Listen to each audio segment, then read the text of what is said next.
여러분 안녕하십니까, 진성호입니다.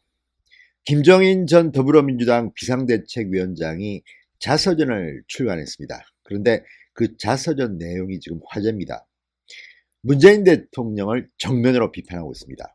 그리고 그동안 숨겨왔던 비화도 공개하고 있습니다. 박근혜 전 대통령, 문재인 대통령. 자, 이런 인물들과 관련된 김정인 씨 특유의 숨겨진 이야기들. 그런데 이 김정인 씨의 자서전 내용을 쭉 보면 상당히 문재인 정권의 비판적입니다. 그리고 문재인 대통령 주변이 좀 복잡하다. 자, 상당히 많은 이야기들을 하고 있는데 이 책을 읽어보면 지금 문재인 정권 오래 못 갈 것 같아, 이런 생각이 듭니다. 진성호의 융단 폭격 시작합니다. 문재인 대통령을 융단 폭격합니다. 방송에 앞서 아직 진성호 방송의 구독자가 아니신 분들은 붉은색 구독 버튼 눌러주십시오. 더 좋은 방송으로 보답하겠습니다. 자, 김정인 씨는 이렇게 썼습니다. 이 순간 재임하고 있는 대통령도 돌아가는 형국을 보면 편안하게 임기를 마칠 가능성이 극히 낮아 보인다. 문재인 대통령이 편하게 임기를 못 마칠 거라고 예언하고 있습니다. 자, 이 예언이 맞아 떨어질지 한번 지켜보기로 합시다. 자, 김정인 씨 영원한 권력은 없다라는 제목의 자서전을 냈습니다. 그리고 누군가 대통령이 되면 그 세력이 모든 것을 가져가는 승자 독식의 정치 구조를 근본적으로 바꾸지 않으면 박근혜의 비극은 되풀이되고 또 되풀이될 것이다. 이렇게 말하면서 문재인 대통령도 편히 임기를 마칠 것 같지 않다고 말했습니다. 자, 김정인 씨는 지난 2016년 1월 당시 문재인 민주당 대표의 요청으로 당 비대위 대표 공동선대위원장을 맡을 때의 일화를 이야기했습니다. 자, 그리고 김정인 씨는 이렇게 말했습니다. 지금 정부는 19대 대선 결과를 완전히 잘못 읽고 있는 것처럼 보인다. 마치 천하를 손에 넣은 것처럼 판단하고 행동하는 중이다. 자, 당시 문재인 후보 역대 어느 대통령보다도 적은 41%의 득표율로 당선된 점의 의미를 제대로 해석해야 했다. 그러면서 선거 결과에 너무 도취하거나 반대로 결과를 무시하면 그런 정치는 성공할 수 없다, 이렇게 따끔하게 비판했습니다. 문재인 씨 개인에 대한 이야기도 했습니다. 문재인은 수줍은 사람이었다. 문 대통령이 2016년 총선 전 집으로 3번이나 찾아와서 당을 맡아달라고 설득한 일화를 소개했습니다. 밤중에 연달아 3번이나 찾아왔는데 혼자 오는 법이 없었다.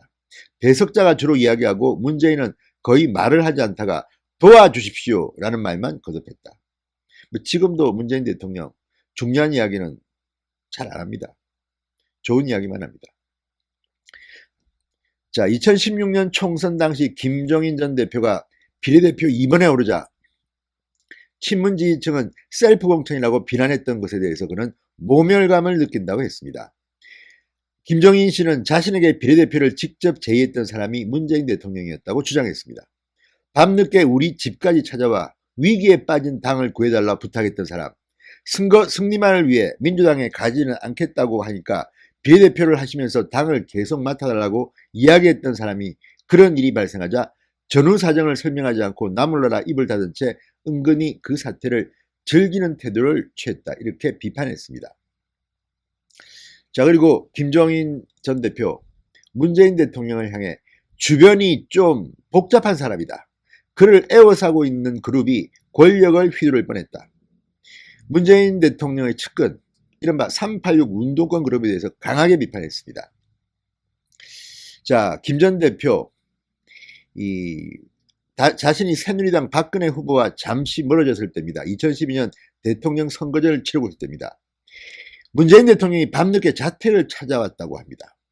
문재인 대통령 김 전 대표에게 박근혜 후보와 완전히 결별하고 나를 도와주는 것이 어떻느냐, 이렇게 제안했다고 합니다. 그러자 김정인 씨 그 말을 듣고 약간의 모욕감까지 느꼈다. 정치 더 이상 있을 수 없는 일이었다, 이렇게 말했습니다. 아니, 지금 박근혜 후보 캠프에 있는 비대위원으로 활동했던 김정인 씨를 문재인 후보가 자기 편으로 오라고, 이건 정치 더 이상 있을 수 없는 일 아닙니까? 선거법에도 위축되는 거 아닌가 싶습니다. 아무튼 문재인 대통령의 숨어있는 일화입니다. 김정인 씨는 말합니다. 문재인 후보가 박근혜 후보보다 나아 보이지도 않았다. 그동안 내가 지켜본 바에 따르면 문재인 후보는 주변이 좀 복잡한 사람이었다. 그를 에워싸고 있는 그룹이 어떤 사람들인지는 삼척동자도 아는 사실이다. 문재인이 대통령이 되면 결국 그 사람들이 실질적으로 권력을 휘두르면서 심각한 문제를 일으킬 것이 뻔했다. 문재인은 뚜렷한 정치적 비전이나 소신이 없어 보이고 여러모로 나라를 이끌 만한 준비가 돼 있지 않은 사람으로 보였다. 그 의지와는 당연히 거절했다고 말했습니다.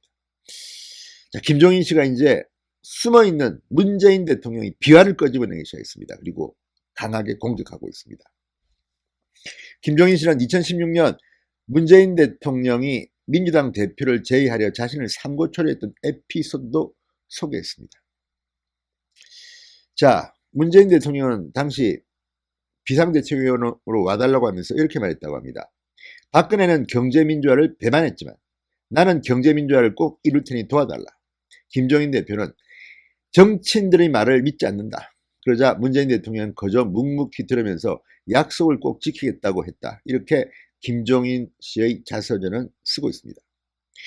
자, 문재인 대통령에 대한 김종인 씨의 평가를 들어보면 정말 임기를 편히 마칠 것 같지 않습니다.